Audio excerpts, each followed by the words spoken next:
देश के कम विकसित जिलों और कम विकसित ब्लॉकों में मानव जीवन को बेहतर बनाने के लिए चलाई जा रही केंद्र सरकार की एप्रीसेशनल ब्लॉक और एप्रीसेशनल डिस्ट्रिक्ट प्रोग्राम योजना के तहत नीति आयोग के उपाध्यक्ष सुमन बेरी और उनकी टीम ने जनपद हरिद्वार और हरिद्वार जिले के बहादराबाद ब्लॉक का भ्रमण के दौरान हरिद्वार जिले के कई अधिकारियों से बातचीत की। हरिद्वार भ्रमण के बाद मुख्यमंत्री पुष्कर सिंह धामी के साथ नीति आयोग के उपाध्यक्ष ने एक बैठक भी की, जिसमें प्रदेश के सभी विभागों के सचिवों ने उत्तराखंड में चलाई जा रही राज्य सरकार की योजनाओं को नीति आयोग के सामने रखा।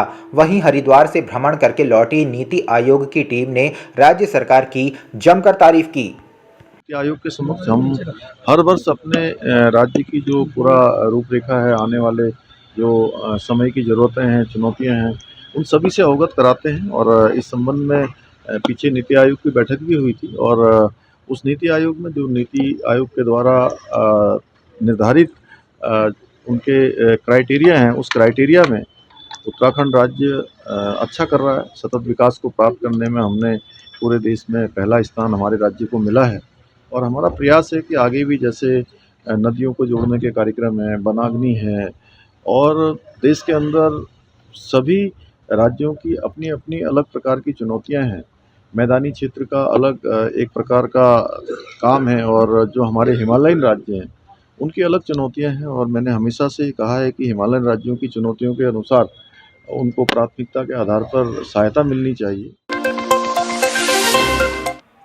मुख्यमंत्री पुष्कर सिंह धामी ने सचिवालय में नीति आयोग के उपाध्यक्ष सुमन बेरी के साथ राज्य से जुड़े अहम विषयों पर बैठक की। मुख्यमंत्री ने नीति आयोग के उपाध्यक्ष का देवभूमि उत्तराखंड में स्वागत किया। मुख्यमंत्री ने बैठक के दौरान कहा कि उत्तराखंड विषम भौगोलिक परिस्थितियों वाला राज्य है। राज्य में पर्वतीय, मैदानी, भाबर और तराई क्षेत्र हैं। उन्होंने कहा कि राज्य में आपदा, वनाग्नि, पलायन और फ्लोटिंग जनसंख्या बड़ी चुनौती है। दो देशों की अंतर्राष्ट्रीय सीमाओं से लगे होने के कारण उत्तराखंड सामरिक दृष्टि से महत्वपूर्ण राज्य है।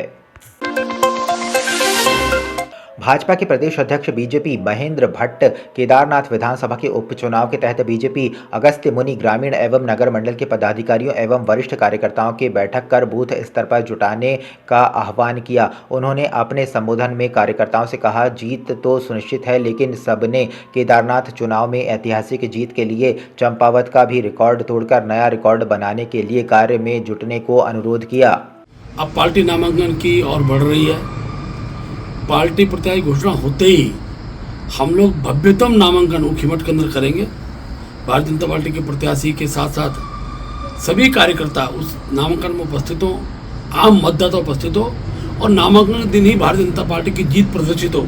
इस भाव के साथ बैठकें, इसके साथ साथ आगामी दिनों के अंदर बूथ के प्रबंधन बैठकें होनी है। बूथ कमेटी की बैठकों की तिथि हमने तय की है और जो हमारे शक्ति केंद्र स्तर पर जो कार्यकर्ता प्रवासी के नाते आए हुए हैं, उन सब कार्यकर्ताओं ने से मैंने फीडबैक लिया है, बूथ का फीडबैक लिया है, कार्यकर्ता का फीडबैक लिया और मैं विश्वासपूर्वक कह सकता हूँ भारतीय जनता पार्टी केदारनाथ के अंदर एक अच्छे मतों की ओर जीत की ओर बढ़ रही है। देवभूमि उत्तराखंड में चल रही चार धाम यात्रा में भारी संख्या में श्रद्धालुओं का आना जारी है, जिसके बाद अब धामी सरकार की तरफ से चारों धामों के कपाट बंद होने की तारीखें घोषित की जा चुकी हैं। इस बात पर उत्तराखंड के पर्यटन मंत्री सतपाल महाराज ने कहा है कि 1 नवंबर को गंगोत्री धाम के कपाट बंद होने वाले हैं और यमुनोत्री और केदारनाथ धाम के कपाट 3 नवंबर को बंद होंगे। साथ ही उन्होंने कहा है कि तुंगनाथ धाम के कपाट 4 नवंबर को और बद्रीनाथ धाम के कपाट 17 नवंबर को बंद होने वाले हैं। 1 नवंबर को गंगोत्री धाम के कपाट बंद हो रहे हैं, यमुनोत्री के 3 नवंबर को, तुंगनाथ के 4 नवंबर को, बद्रीनाथ धाम के 17 नवंबर को और केदारनाथ धाम के 3 नवंबर को कपाट बंद हो रहे हैं। तो जो भी दर्शनार्थी दर्शन करना चाहें वो पहले पहुंच के दर्शन कर सकते हैं। राजनीतिक दल और अन्य समूहों के प्रदर्शन करने से राजधानी देहरादून के चौराहों पर अक्सर भारी जाम देखने को मिलता है, जिससे देखते हुए देहरादून के जिलाधिकारी सविन बंसल ने शहर के मुख्य 6 चौराहों पर प्रदर्शन और शोभा यात्रा नहीं निकालने के निर्देश दिए। इसको लेकर एसपी सिटी प्रमोद कुमार ने कहा है कि आम जनमानस की सुविधाओं के दृष्टिगत जिलाधिकारी की तरफ से जुलूस, रैली इत्यादि अभी नहीं निकाली जा सकेगी। साथ ही उन्होंने कहा है कि पारंपरिक जुलूस या रैली निकालने से पहले आयोजकों से बात की जाएगी ताकि उनके समय और लोगों की संख्या निर्धारित की जा सके। कि आम जनमानस की सुविधाओं के दृष्टिगत जो है घंटाघर हो गया है, हमारा दर्शन लाल चौक हो गया है और एसले हॉल चौक हो गया है, और इसके अलावा 2 और भी हैं हमारी हैं, तहसील चौक वगैरह हैं, कि जिन पे भी किसी प्रकार का जुलूस है, रैली है या धरना प्रदर्शन उसको प्रतिबंधित किया गया है। और इसके संबंध में ये भी कहा गया है कि जो भी अगर हमारे परंपरागत जो जुलूस हैं या शोभा यात्रा निकलती चली आ रही, तो उसके संबंध में भी आयोजकों से पहले बात की जाएगी, ताकि उनकी संख्या वगैरह है और समय है उनका वो निर्धारित किया जा सके। कांग्रेस महासचिव राजेंद्र शाह ने बताया कि विधानसभा केदारनाथ उपचुनाव की बैठक के लिए जिला रुद्रप्रयाग के ब्लॉक अगस्त्यमुनि में सीनियर ऑब्जर्वर्स गणेश गोदियाल, पर्यवेक्षक भुवन कापड़ी, लखपत भंडारी, वीरेंद्र जाति केदारनाथ उपचुनाव के प्रत्याशी को लेकर समीक्षा बैठक कर रहे हैं, जिसमें आगामी केदारनाथ उपचुनाव में प्रत्याशी के नाम की लिस्ट प्रदेश प्रभारी को भेजी जाएगी, जिसके बाद प्रदेश प्रभारी कुमारी शैलजा और सह प्रभारी जल्द ही उत्तराखंड पहुंचकर केदारनाथ उपचुनाव के प्रत्याशियों की घोषणा करेंगे।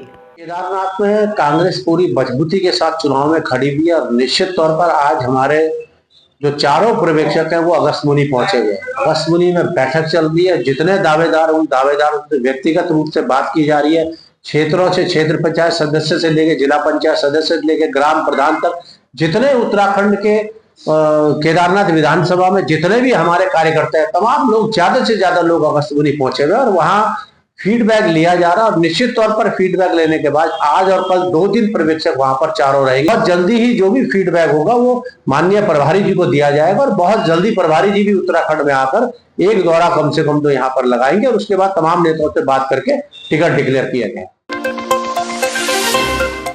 एसटीएफ द्वारा देहरादून के कैनाल रोड स्थित एक अपार्टमेंट से अभियुक्त को गिरफ्तार किया गया, जो कि नकली नोट प्रिंट करके बाजार में सर्कुलेट करता था, जिसके पास 80,000 रुपये के नोट एवं प्रिंट किए हुए लाखों रुपये बरामद किए हैं। अभियुक्त पूर्व में भी फर्जी कॉल सेंटर चलाने के मामले में नोएडा यूपी से जेल जा चुका है। अभियुक्त कैनाल रोड पर एक रेस्टोरेंट का भी संचालन करता था। त्योहार की सीजन को देखते हुए अभियुक्त द्वारा कई लाख नकली नोटों की प्रिंटिंग किए हुए थे, जिसको वो त्योहारी सीजन में इस्तेमाल करने वाला था। नोटों की प्रिंटिंग ने इस्तेमाल होने वाले पेपर उपलब्ध कराने वाले व्यक्ति की तलाश कर रही है। अभी हम इन्वेस्टिगेट कर रहे हैं, ये हाई सिक्योरिटी पेपर यूज करता था, तो कहाँ से अरेंज करता था ये भी इसमें पूछताछ कर रहे हैं और संभवतः इसके साथ कुछ लोग और भी होंगे, तो वो भी अकाउंट पर होंगे इसमें। और इसके अतिरिक्त ये प्रिंटर तो ये स्कैन करके प्रिंट करता था और क्योंकि पेपर की क्वालिटी काफी अच्छी है, तो वो कहाँ से अरेंज करता था इसकी हम जांच कर रहे हैं।